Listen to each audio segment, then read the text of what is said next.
8월 20일 화요일 매일 성경 오늘의 묵상입니다. 오늘의 말씀은 에스겔서 24장 1절로 14절 말씀입니다. 에스겔은 그발 강가에서 예언자로 부름을 받고 난 뒤부터 지금까지 계속해서 일관되게 예루살렘과 유다의 심판을 선포해 왔습니다. 앞으로 일어날 일이라고 선포되던 그 예언들이 오늘 본문에서는 드디어 현실이 됩니다. 미래에 일어날 일이 아니라 바로 지금 일어나는 현재의 사건이 된 것입니다. 에스겔이 포로로 잡혀와 있는 바벨론과 그의 고향 땅 유다의 예루살렘은 약 1500km 이상의 거리에 차가 있습니다. 그러나 하나님은 예루살렘과 유다가 멸망할 시각을 정확하게 에스겔에게 알려주십니다. 에스겔서 24장 1절 2절 말씀입니다. 세번역 성경입니다. 제9년 열째 달 10일에 주님께서 내게 말씀하셨다. 사람아, 너는 오늘 날짜, 바로 오늘 날짜를 기록하여 두어라. 바빌로니아 왕이 바로 오늘 예루살렘을 치기 시작하였다. 제9년 열째 달 10일은 주전 588년 1월 15일을 말합니다. 이날은 바로 바벨론 왕이 이끄는 군대가 예루살렘을 포위하기 시작한 날입니다. 하나님은 에스겔에게 오늘 그 날짜를 기록해 두라고 말씀합니다. 이 날을 기록하라는 것은 후손들이 그 날을 잊지 말고 기억하라는 의미입니다. 3절 말씀입니다. 너는 저 반역하는 족속에게 한 가지 비유를 들어 그들에게 말하여라. 나 주 하나님이 말한다. 가마솥을 마련하여 걸고 물을 부으라. 에스겔에는 많은 비유가 등장하는데 오늘 본문의 비유가 마지막 비유입니다. 끓는 가마솥 비유입니다. 여기서 가마솥은 무엇을 의미합니까? 가마솥은 바로 예루살렘 도성을 가리킵니다. 4절 5절 말씀입니다. 그 속에 고깃점들을 넣어라. 좋은 살코기와 넓적다리와 으깨를 골라 모두 집어넣고 모든 뼈 가운데서 좋은 것들을 골라서 가득 넣어라. 양떼 가운데서 가장 좋은 것을 잡아 넣어라. 아궁이에 장작불을 지펴라.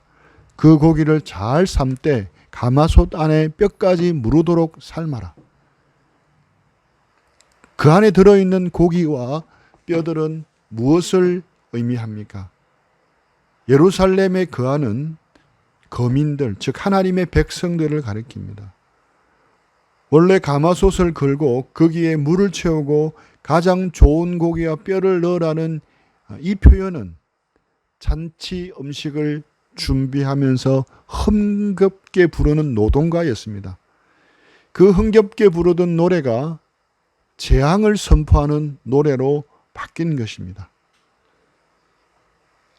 요즘 젊은이들이 좋아하는 힙합에다가 메시지를 얹은 것이라고 할 수 있습니다. 6절 말씀입니다. 그러므로 나 주 하나님이 말한다. 죄 없는 사람을 죽인 살인자의 성읍아, 속이 시뻘건 녹을 한 번도 씻지 않은 녹슨 가마솥아, 너에게 화가 미칠 것이다. 제비를 뽑을 것도 없이 그 안에 든 고기를 하나하나 다 꺼내어라. 예루살렘은 깨끗한 가마솥이 아니었습니다. 속이 시뻘건 녹을 한 번도 씻지 않은 녹슨 가마솥이었습니다. 녹슨 가마솥에 고기를 넣고 삶으면 고기에 녹물이 빼어들어 먹을 수가 없게 됩니다. 아무리 귀한 고기라도 녹물이 빼어들면 꺼내는 대로 다 버릴 수밖에 없는 것입니다. 제비 뽑을 것도 없이 모조리 예루살렘 사람들은 더러워졌기 때문에 예외 없이 심판에 넘겨질 것을 가르쳐 줍니다. 녹이 심하게 썰어서 다시는 쓸 수 없어 버려야 하는 가마솥이 바로 예루살렘이라는 것입니다. 그런데 이 예루살렘을 못쓰게 만든 녹이 무엇이었습니까? 7절 말씀입니다. 죄 없는 사람을 죽인 피가 그 성읍 한가운데 그대로 남아있다. 피가 흙으로 덮이지 못하였다. 그 피가 흙 위에 쏟아지지 않고 맨바위 위에 쏟아졌기 때문이다. 예루살렘을 못쓰게 만든 녹은 바로 피 흘림이었습니다. 예루살렘은 죄 없는 자의 피로 가득 찼습니다. 이웃의 권리와 생명을 함부로 빼앗는 불법과 폭력이 노골적이었고 공개적이었습니다. 하나님이 분노하신 것은 바로 이 살인의 죄악 때문입니다.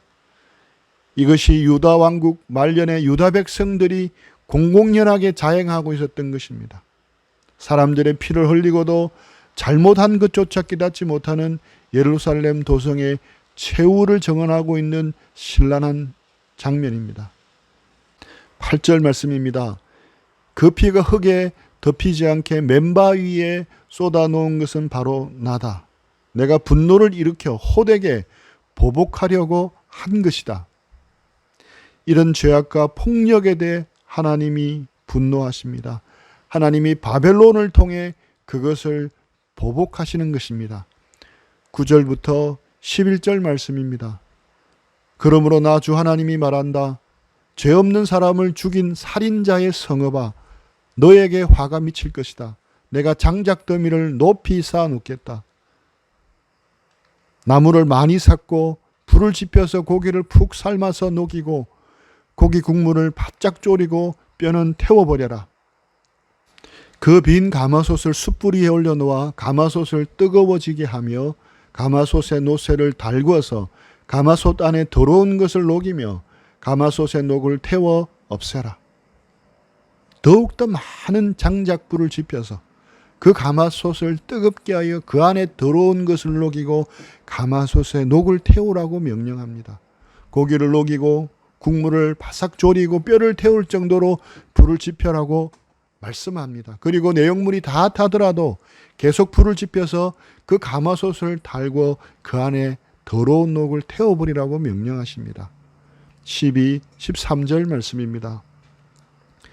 이 성읍이 온갖 고생으로 지쳤으나 그 많은 녹이 가마솥에서 없어지지 않으며 불로 아무리 달구어도 녹이 없어지지 않는다. 너의 더러운 죄 가운데는 음행이 있다. 음행으로 더러워진 너의 몸을 내가 깨끗하게 하려 하였으나 네가 너 자신의 더러움에서 깨끗하게 되려 하지 않았으니 내가 너에게 분노를 다 쏟을 때까지는 네가 다시 깨끗하게 되지 못할 것이라.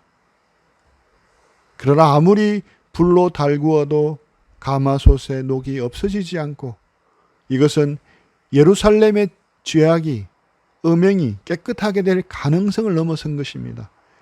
그래서 하나님은 이제 기회를 완전히 접으시고 쓸모없게 된 예루살렘을 넘겨주기로 결정하신 겁니다.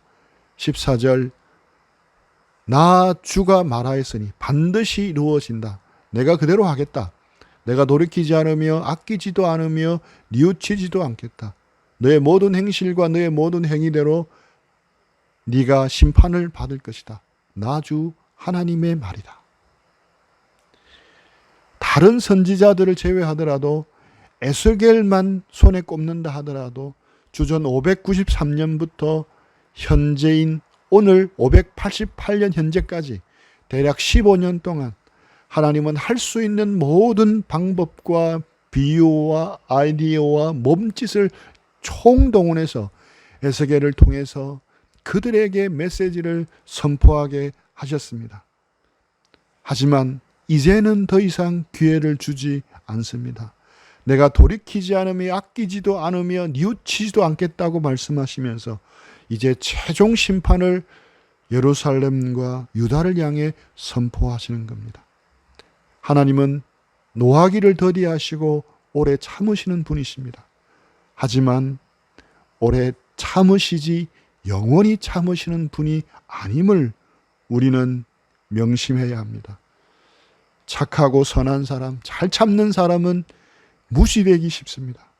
마찬가지로 오래 참으시는 하나님도 우리가 무시하기 쉽습니다. 그러나 우리는 기억해야 합니다. 하나님은 오래 참으시지만 영원히 참으시는 분이 아니라는 것입니다. 북이스라엘과 남유다가 잔혹하게 멸망당하고 또 이스라엘이 로마에게 비참하게 멸망당한 역사를 우리는 잊지 말아야 합니다. 그것은 예고된 하나님의 심판이었습니다. 우리 역시 심판하시는 하나님을 잊어서는 안 될 것입니다.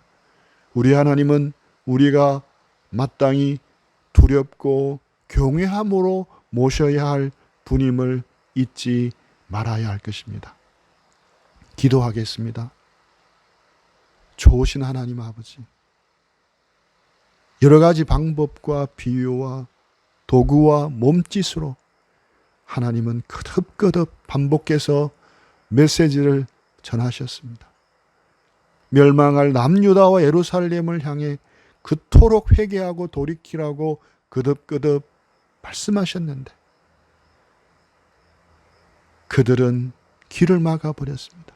그런 그들을 반드시 심판하시는 하나님이심을 잊지 않게 하여 주옵소서.